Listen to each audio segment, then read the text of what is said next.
All right, so we're going to go ahead and get started with the second part. You guys can continue eating. Don't worry about it, because I'm just going to sit here and talk. You guys are going to sit there and listen, so feel free to continue your snacks. Some of the guys might come in and get the plates and stuff in a little bit. So, all right. So as I said, before we get into the actual letter, because remember, the book of Philippians is actually a letter written to the church, the members of the church in the city of Philippi.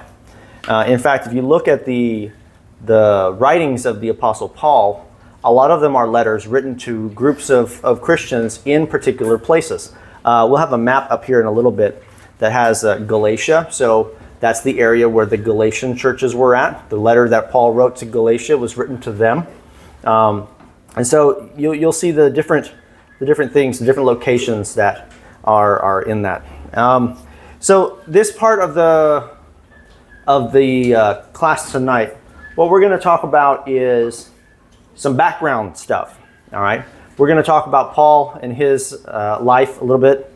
We're going to talk about Timothy. We're going to talk about Philippi. We're going to talk about the history of Philippi, how it started and such, and then we're going to go from there. Okay. From the beginning, at the very beginning, we're going to start with the writers themselves. If you look at the book of Philippians, as I said, we're going to be in Philippians, so we're going to spend a lot of time in that book. Philippians chapter 1, verse 1, if you guys would turn to it, you will see that verse 1 mentions specifically that the Apostle Paul and Timothy are co-writing this letter. This is why we say Paul and Timothy were the ones that were writing this. Now, some of the letters in the Bible do not have an author mentioned. Like, for example, Hebrews. Hebrews does not have an author mentioned, but somebody wrote it. We don't know who, but somebody wrote it. That's why when we say there are 40 plus, we know of at least 40, but there could be more that wrote the scriptures. Okay, we don't know exactly how many. And some of these books were written by multiple people. In this situation, I kind of imagine Paul and Timothy working together to write this letter, going back and forth in a discussion, and they're working on writing. In fact, if you look at Paul's letters and look at the history of Paul, you see that Paul actually didn't write a lot of his letters. He dictated, and somebody else wrote it for him. Right? So we see, like, in some of the letters that were written to different congregations, different groups of people, we see that Paul wrote with he dictated certain portions of it and wrote portions of it himself, which is kind of interesting. So what we have here is a situation where Paul and Timothy were the ones. It says, Paul and Timothy, slaves of Christ Jesus, to all the special ones, the saints, some places say saints, in Christ Jesus, being in Philippi, along with, and this, some translations will say guardians or overseers. Some places will say elders. And then assistants or deacons. We'll talk more about the words and stuff tomorrow. But for now, this particular book was addressed to everyone in Philippi, as well as the leaders, the church leaders, the elders and the deacons and those guys. You want to know more about the elders and deacons? There are other passages like Timothy that talks about elders and deacons, Titus that talks about those, things like that. So more a different study for a different time. So by looking at this, we see, as I said, this is a joint effort between Paul and Timothy. But the question that we have tonight is, who are these guys?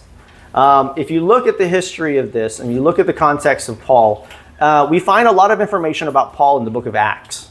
In fact, first mention of the book of Paul is found in Acts chapter 7. Now, we're not going to go there just yet, but we will shortly. Looking at the overall context in the book of Acts and all the letters that were written, all the details that he gives us personally in those letters, we find out that this man was a Jew. He was born of the tribe of Benjamin. And we know Old Testament, we have Israel was broken up into different tribes. He was from the tribe of Benjamin. He was a Pharisee. Okay, he studied to be a Pharisee. In fact, he was a very well-known Pharisee. He was from the town of Tarsus. We'll see that in the map here shortly, because that's the first place he goes on his second missionary journey. We saw that in the context, in book of Acts chapter 22, it talks about this man named Gamaliel. Now, if you don't know anything about the man named Gamaliel, he was a Pharisee, but he was a very well-respected, well-known, pretty much top of the hierarchy when it comes to the leadership in the Jewish faith. If you were able to study under him, that is an achievement. Only few people get to study under him. It's like find the most well. I'm trying to think of a good example. It's like going to Harvard and studying with the most influential, well-versed person ever, and only being able to enter his class are the people who reach a certain point in their career or their whatever. You know what I'm saying? It's like not everybody gets to study under this guy, but if you study under this guy, you go far. Does that make sense? So he studied under Gamaliel. In fact, if you look at Jewish tradition, you go to the traditional teachings of the Jews, the actual Jews, and you look and see they place Gamaliel as one of the top of the whole hierarchy in his time period. So for Paul to be able to study under him, he's obviously very smart. He knows his stuff. He's very devout in his faith, and he knows people.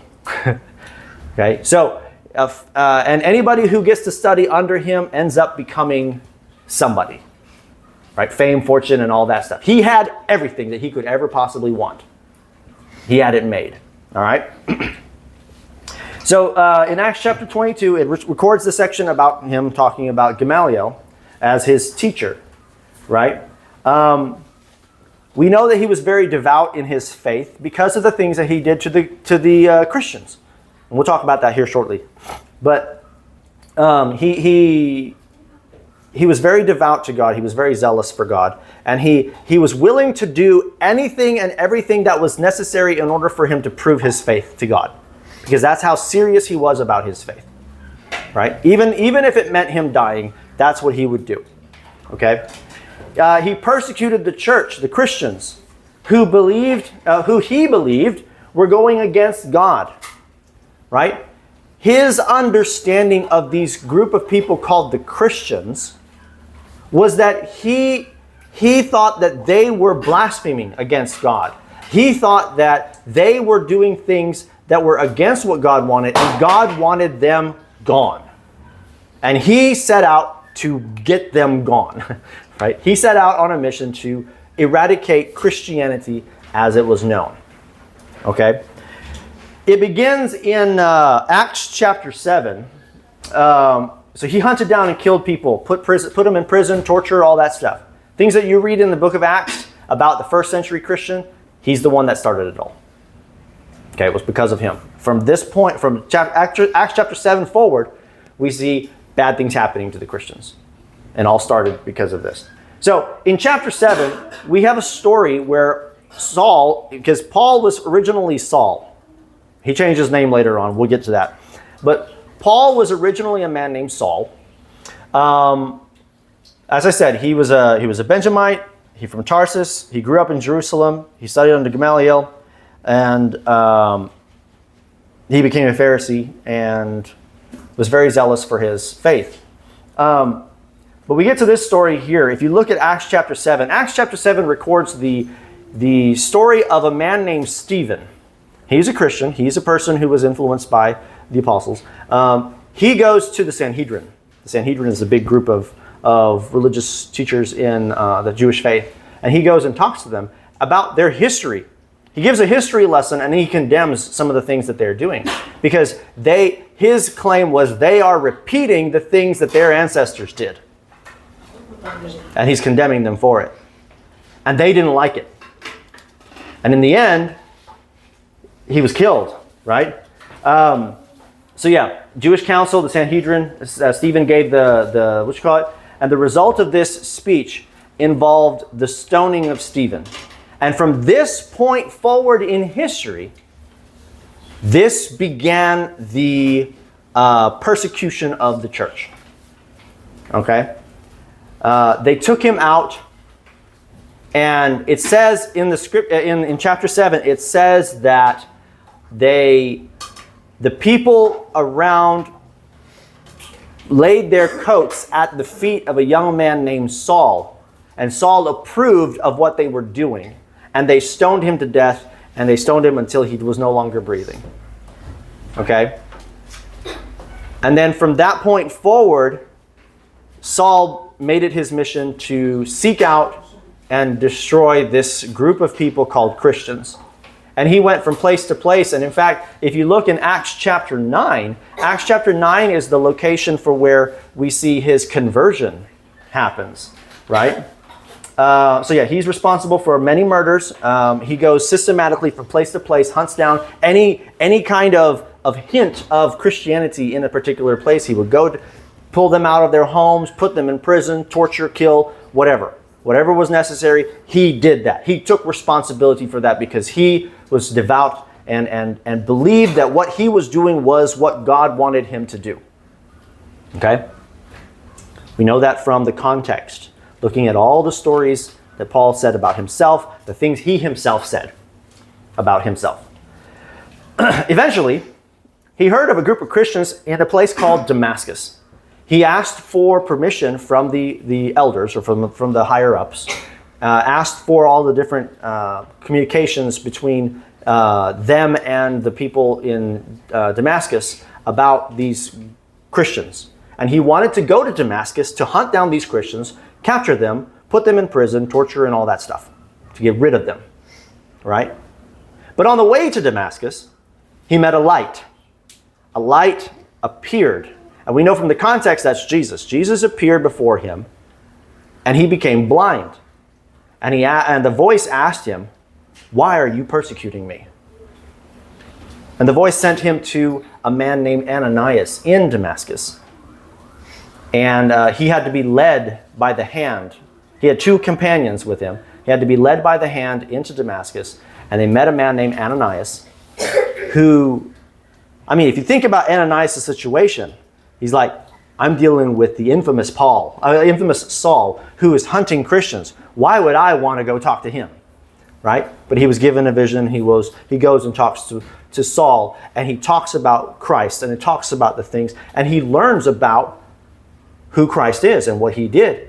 And he's cut to the heart, and he realizes his mistake. And from that point forward, he's like, okay, I've done wrong. I need to go back to the Sanhedrin, and I need to explain this to them so that they can change their ways too. And so he does this. He goes back, and they try to kill him, just like they killed Stephen. They tried to kill him. From that point forward, his life was on the run. He was on the run from the Jews. The people who were once his friends and allies are now out to kill him.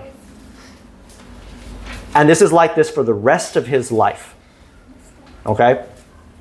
He started out as the hunter and became the hunted. And from that point forward, everything he did, everywhere he went, he was always looking over his shoulder at risk of being killed because of his faith, because of his understanding of what he did was wrong. And everything from that point forward, he tried to change it, to do better, to do right. So the bright light came, Acts chapter 9. Letter met with a Christian, Ananias, and then Saul was immersed. And from there, he went to the Sanhedrin and tried to explain. But they didn't want it, and they tried to kill him. And he lost everything. All his fame, all his fortune, all his status, everything that he had, everything that he held on to, he lost it all. Right? All because of Ananias talking to him and about who Jesus really was. Okay? And so, like I said, from that point forward, he was on the run. During his travels, he traveled from place to place, relying on the support of other Christians. Right? He even took up a trade. He made tents for a living. He made and sold tents. And as he went from place to place, he sold tents. That was his trade. He was able to do those things. Tent maker. Right? So he traveled, continued from place to place, and there's a picture of a tent there. And so eventually in Acts chapter 13, his name was changed. It changed from Saul to Paul. And Saul and Paul, the difference is, I think one's a Jewish name and one's a Roman name. I think that's what it is. So both of them are his name. He just went by Saul instead of Paul, or vice versa. So by the time we get to Acts 13, he changes his name. And from that point forward, he becomes a very influential figure in the life of the Christians in the first century. Everything he did, the zeal that he had when he was a Pharisee, carried over to him being a Christian. And everything that he did for God. He didn't care about himself. And you look at his situation, and you look at the attitude that he had, he was crazy from a worldly standpoint. Right? Look at all of the things that he did, all the things that he went through. No one in their right mind would ever put themselves through that. But he did, because he understood who God was and the importance of getting it right. So, he was nearly killed several times. He was shipwrecked. He was beaten. He was, all sorts of stuff happened. And he never went back. He said all of that stuff that he had in the past, we're going to look at it in Philippians, is all of it's garbage. The difference between what I had and what I have now, me knowing Christ, all that was garbage compared to this. That was his attitude. So he went from place to place, spreading the good news about Christ. This is a picture of kind of like it's hard to see, but I can't remember the name they had. I think it's like Bima, I think is what it is. But anyway, it's kind of like a stage area in the market. So when people would get up and they would talk to the people, this is where they would do it from. When proclamations were made by the Romans in those areas, they would go to the marketplace because there was the most people in those places, and they would get up and it's kind of like a stage. Basically, is what it is a stage. All right. So in the New Testament, we can find that he went on several missionary journeys. I don't remember exactly. I think there's 4. It might be 3. Anyway, when he goes on his second missionary journey, a missionary journey is basically he starts in one place and goes from place to place to place and ends up back where he started. Okay? In the second missionary journey, he starts in a place called Antioch, which is kind of north of where Israel's at, a little north, near his home place, Tarsus. And I'll show you a map here just a little bit. I think there it is. So it's kind of hard to see. I realize it's hard to see on the screen here. It's easy to see on my computer, but it's hard to see on the screen here. Antioch is right here. Okay? This is where he started, and his route goes this direction. And he goes by land, and we know this because if you read the book of Acts and you follow his exploits and you look at the places that were mentioned, and he goes from place to place, you can trace the second missionary journey by following this line right here. So he goes from Antioch to Tarsus to Derbe. He ends up in a place called Lystra. And in Lystra, he meets a young man named Timothy. And in the second missionary journey, he brings this man. He hears good things about Timothy. And we'll talk about Timothy shortly. But he brings Timothy with him on the rest of his journey. And Timothy is basically a figure in his life for that point forward. He kind of becomes a son to him. You look at the relationship they have with each other. Look at the 1st and 2nd Timothy, the letters that were written to Timothy, and how he talks to Timothy. He has a really close relationship with Timothy. He kind of adopts him as his own son. So they travel through Lystra and Iconium and Antioch and Troas, and then eventually they get to a place called Philippi. This is where Philippi is located, right? Philippi is right there. Oh, by the way, this is Galatia. So this area here is Galatia. So the book of Galatians was written to the group of Christians in this area. Okay? So eventually they get to Thessalonica. So this is where Thessalonians was written to. Berea, Athens, Corinth. This is where the Corinthian letters were written to. Eventually they get to Ephesus. They cross the sea to get to Ephesus. This is where the Ephesian letters were written to. And then eventually they make it back down to Jerusalem and then back up to Antioch. And that's the end of the second missionary journey. That journey took estimated about 2.5 to 3 years to accomplish. Because they travel, you have travel time, because a lot of it's on foot, or by camel, or donkey, or whatever, or by boat. They didn't have engines back then. They had to rely on the wind, right? So a lot of this journey was travel, but there were times where they would spend a lot of time. In fact, one of the missionary journeys, they ended up in Ephesus, I think, for 5 years. I can't remember. I think it was either the first or the second missionary journey. First or third. I can't remember right off the top of my head. I'll have to look it up. But this was the area that Paul spent that time period at. Eventually, he gets up here, I think in the third missionary journey in Rome. Right? Rome is up here. He is a Roman citizen. Okay? That's something I forgot to mention. Paul is a Roman citizen, and we know this because in one of the letters that was written, he recounts a situation. Well, I think it was Acts. When Acts was written, he accounts a situation where somebody tried to put him in prison, and when they found out he was a Roman, they apologized profusely, and because they're not supposed to do this to Roman citizens, right? So Paul was a Roman citizen, and some interesting things happened because of that story. So yeah, a lot of information about Paul because a lot of the letters in the New Testament were written by him. So that's the second missionary journey. Okay?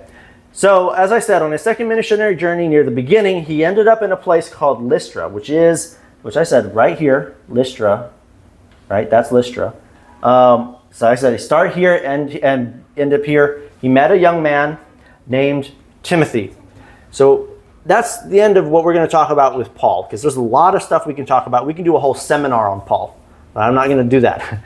This is just a basic general information about who Paul is, a little bit of background of who he is, where he comes from. So as we read the story, read the writings that he writes to these people, understand that this man is a very zealous man for God. His faith is unshakable. He has been through a lot. A lot of bad things have happened to him over the years. And so, and he doesn't care. He's crazy. He's an insane person as far as the world is concerned. Worldly standards put this man as someone who's messed up in the head. Which makes sense. Because if you are a Christian, you need to stop thinking about things from a worldly standpoint and think about things from God's standpoint. He didn't care. Right? Okay, so if you read the story about Timothy and you look at the situation with Timothy, when he got to Lystra, he had heard about this young man named Timothy. And everybody in Lystra spoke very highly of Timothy and how he was actually a third generation Christian. Okay, it mentions in there that his mother was a Christian and his grandmother Lois was a Christian. And so growing up, he was raised in a household that, believed in Christ, believed in God, and that's the situation that we have, right? So for Timothy, he was a mestizo. He was half Jew, half Greek. All right, his father was Greek, his mother was Jew. Now, I don't know if you know anything about this type of situation. The Jews look down on these people. In fact, if you are a mixed breed, you are not considered a Jew. There's a lot of history about this. You can look more in the book of Acts regarding that. But he was a half Jew, half Greek, and his mother raised him to fear God and to become a Christian. Timothy was, as I said, third generation. His mother Lois, if you look in 2 Timothy chapter 1, verse 5, it mentions Lois there. It mentioned his mother there as both of them being Christians, right? He was a young man. In fact, there were times in the book of Timothy where Paul would say, don't let people look down on you because of your age. What does that mean? Does it mean that he's their age? Or does he mean that he's in his 20s or 30s or 40s? We don't know what would be considered as young in that time period. But it's young enough that people didn't take him seriously because of his age. And so he says, don't let people look down on you because you're young. You do what you know is right. You do what God wants us to do and things like this. And so he would encourage him by writing these things in 1st and 2nd Timothy, right? During the writing of the letter, we see that he and Paul are together. Now, we know that Paul is in prison because of the context in the book of Philippians, but it doesn't mention that Timothy was in prison. But we know that they are writing this together. It could be a situation where Timothy's there visiting.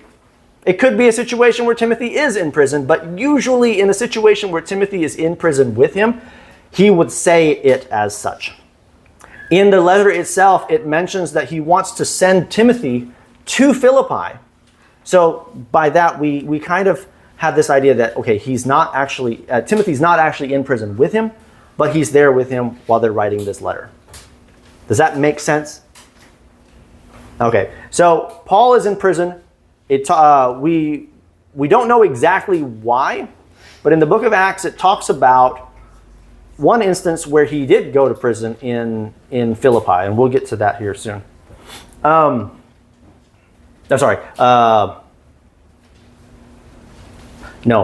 that's not Philippi. We'll talk about where he is in prison and such in a little while, either in a little while or next lesson. So they were only in Philippi for a few days. We don't know exactly how many days. It doesn't actually mention when they went on their second missionary journey. As they were passing through, they stopped in Philippi for a few days, and from there an event happened that they ended up in prison, or potentially in prison. They cast out a demon from a little girl, and that caused problems. And So after they spent time in Philippi, they continue on their journey. They went through Athens and Corinth and Ephesus, and eventually ended up back in Antioch before the third missionary journey, whenever that happened.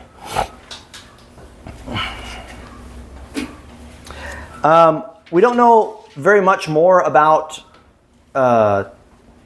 Timothy, aside from the things that we see in the book of 1st and 2nd Timothy and the things that we see in Acts. But we do know that Timothy was a very close companion to Paul. He was there a lot. In fact, a lot of the places that he went, everywhere he went, Timothy was kind of there. A lot of the letters that were written with groups of people, with not just Paul, but other people as well, he was on that list, usually.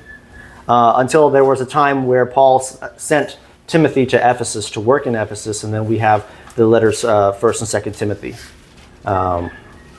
So that's there. Okay, so we're going to go into to Philippi, actual Philippi. Okay. Now, as I said, Philippi is right here. Okay, that's kind of off, but that's okay. So he goes from Antioch over here to Tarsus. He ends up going through Lystra's over here. And he gets up here to Philippi, and this is where all of this happens. Or the people who he wrote to were here. He was potentially here. We don't know exactly where he was in prison, but it's potentially here. And if he was here in Rome, Acts records 2 instances where Paul was in Rome in prison, and if it was the second time he was in prison, he's not getting out of prison. He's going to die in prison. So this letter was written near the end of his life. So after all the travels were done, all of the missionary journeys were done, he ends up in Rome in prison, and 2 different occasions that are mentioned in the book of Acts. And if this was the second one, then this is the last time. And by the tone of the letter, when we read the letter and we see the letter, the things that he says in the letter, this is kind of like a final farewell, but I hope I see you again. Okay? So we'll get into that. So Philippi as a city, as a town, was established around 356 BC. Now, remember, the calendar starts off at 0 usually and goes up, and we're 2024. But if you go backwards to 0 and you keep going, the numbers start to go backwards. 1, then 2, then 3, then 4, then 5, and all the way down till you get to 356 BC. Now, Jesus showed up on the scene around 4 AD. No, 4 BC. Right? 3 to 4 BC, somewhere in there is when he was born. They say it's on 0, but that's not actually the case. There's evidence to prove that. So it was established by King Philip II of Macedonia. He established it as an outpost, to a series of outposts, because there was a series of outposts that were along this line here, and he wanted to use this as an outpost to help guard gold mines, gold and silver mines in the area. That place was established to protect those places. In the 14th century, though, this city was abandoned and left for ruin. And now what we see, 14th century is 1301 up to 1400. That's the 14th century. First century is 0 to 100. Second century is 101 to 200, and so on and so. So a 14th century is 1301 to 1400. So somewhere in there, this city was ended up being abandoned. It was, I think, if I'm not mistaken, it was sacked. It was destroyed. It was some barbarians or something came through and destroyed everything, but I can't remember. But since then, people would take like the rocks, the stones that were used for the buildings and things like this, off to other cities to rebuild other cities and things like this. So what's left, we'll show some pictures here in a little while, but what's left is what we'll see here in a second. So this is kind of a picture. It was built upon a marshlands. So Philippi was a marshland that they kind of is near the ocean. It was near the water, and so the place was a marsh, and it was originally built, as I said, an outpost to garrison troops to control and protect gold and silver mines. Some interesting things about that.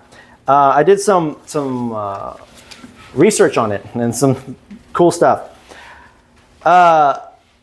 It is estimated that this place produced about 1,000 talents of gold or silver a year. Okay, and I did some figures. Cool stuff. Watch this.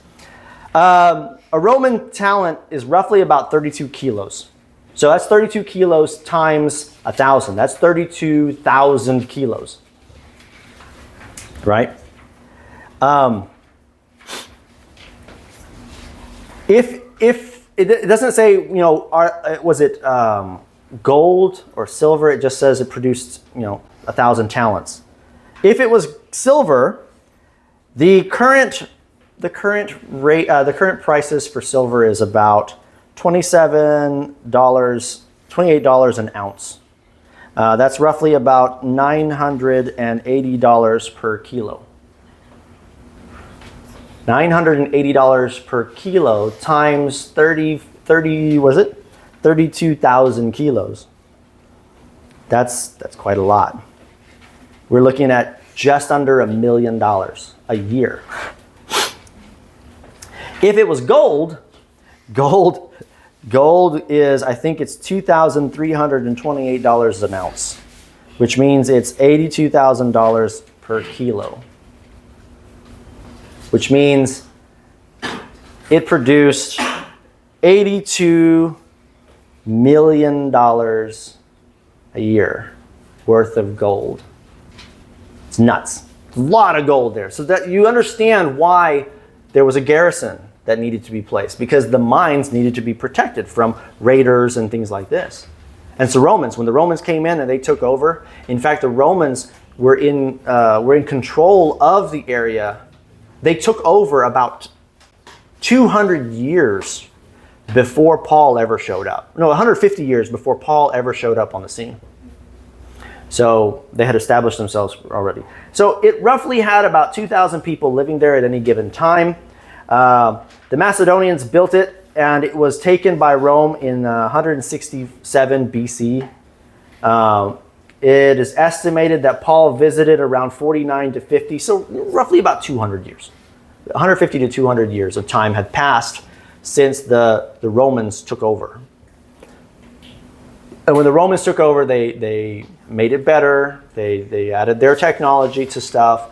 They increased the amount of gold that was done.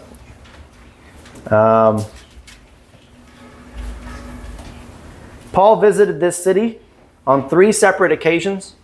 We know this from the book of Acts. This is a picture of kind of like a big area. It's not that big, actually. But this is kind of a central market area, I believe. And then a lot of things that were built around it. What you don't see here is you don't see the theater. We'll get a picture of that here soon. This is a picture of a prison that's found among the ruins in Philippi. This is potentially one of the, either it could be the place that Paul was kept while he was there and put in prison. Might not be, I don't know. This is a picture of the theater that's located in that area. So these are what's left of Philippi. These pictures are all that's left of the city of Philippi. And as I said, in the 14th century, sometime in the 14th century, it was abandoned and left. And from there, people took the stones and things like this to build other cities and whatnot. I don't know exactly. I'll have to double check. I'll have to check and see why it was they abandoned it. Let's see. The Bible doesn't say much more about Philippi. There's not much other detail. In fact, if you look at the Bible and you look and see all of the New Testament, Philippi, the word Philippi is only mentioned 5 times in the Bible.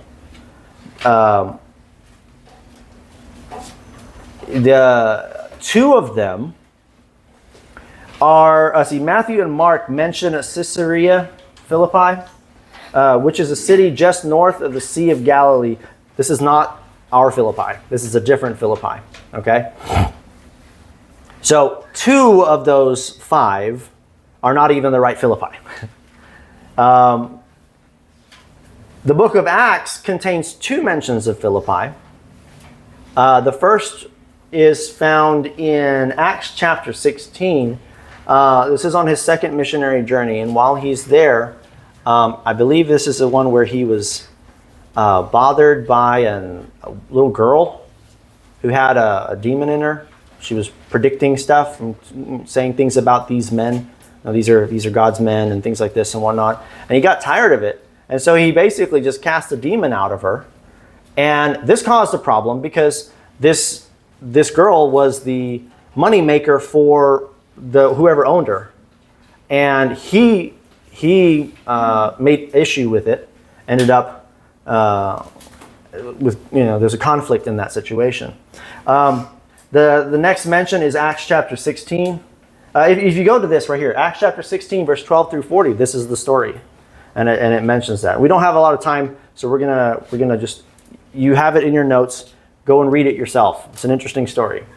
There is also mention of it in 1 Thessalonians chapter 2, verse 2. And this is a reference back to the Acts 16 story. All right. And so that's basically all the information that we have about Philippi. It's not much, but it's an interesting background, interesting situation. The people there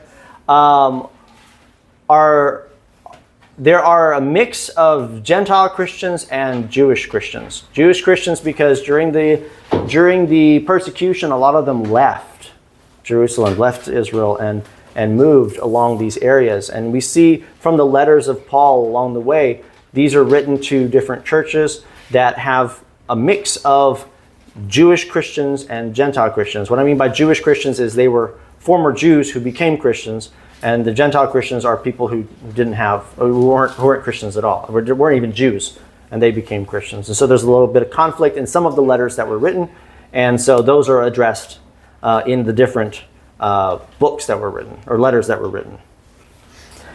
Okay? So this kind of sets the stage for tomorrow. We're gonna jump into the. Oh, I'm not sure why that's like that. That's supposed to come up this, then this, then this, but that's showing. So just show it all. Next session, tomorrow night, we're going to start with chapter 1. We're going to go through the passage. We're going to look at some interesting information along the way. We're going to try and figure out, okay, what did Paul and Timothy want these people to understand, and kind of how does it apply to us? All right, we're going to go through chapters 1 for the first part, and then we'll have a break, and then go through chapter 2, and then we'll end from there, and then the next night we'll do chapters 3 and 4.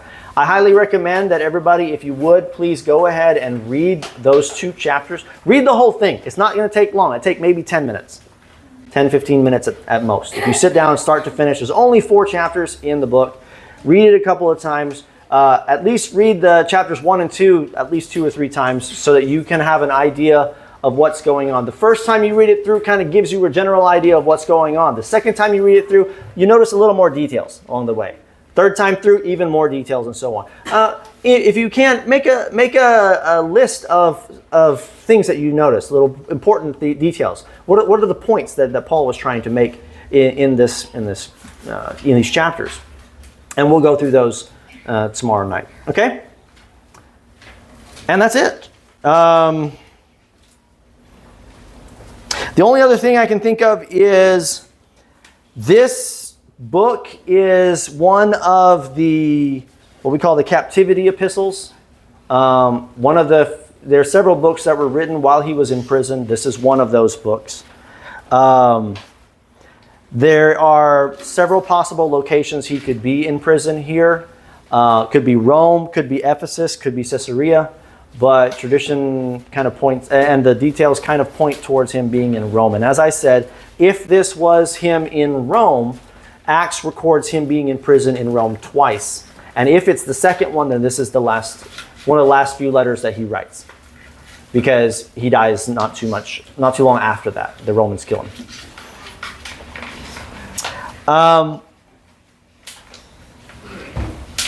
I'm just kind of glancing over my notes to see if I missed any cool information. Philip of Macedon took over about 400 years before, kind of established the place about 400 years before Paul showed up. And then 200 years before Paul showed up, the Romans took over. And so you can see the timeline of how things played out. And Rome kind of mined that place really, really heavily. As I said, the amount of gold or amount of precious metals that they brought out of that place was estimated at 1,000 talents. And that estimate comes from some what's the word I'm looking for? Historians. Some historians, Diodorus was the name of the historian. He records as Philippi was producing roughly around 1,000 talents of gold and silver. We don't know how much is gold and how much is silver, but there are gold and silver mines in that area, and that's what the purpose of the outpost was, to protect those places. And as I said, if it was 1,000 talents of silver in the going rate, we're talking close to $1 million a year. If we're talking about, and that's if you want pesos, that's about 55 million pesos a year. If you want the gold, 50. Well, I didn't say it was exactly $1 million. It's almost $1 million. It's like $984,000 a year for silver. For gold, we're looking at $82 million, which is roughly about 4.6 billion pesos a year. That's the amount of precious metals they were pulling out of the ground every year. So it's pretty cool. Pretty amazing. This is just the Roman government was funding their their armies and stuff with gold from these places like this. Yeah, so that's pretty much it as far as the details. Thank you guys very much, and Lord willing, I'll see you tomorrow. And we'll go straight into the book.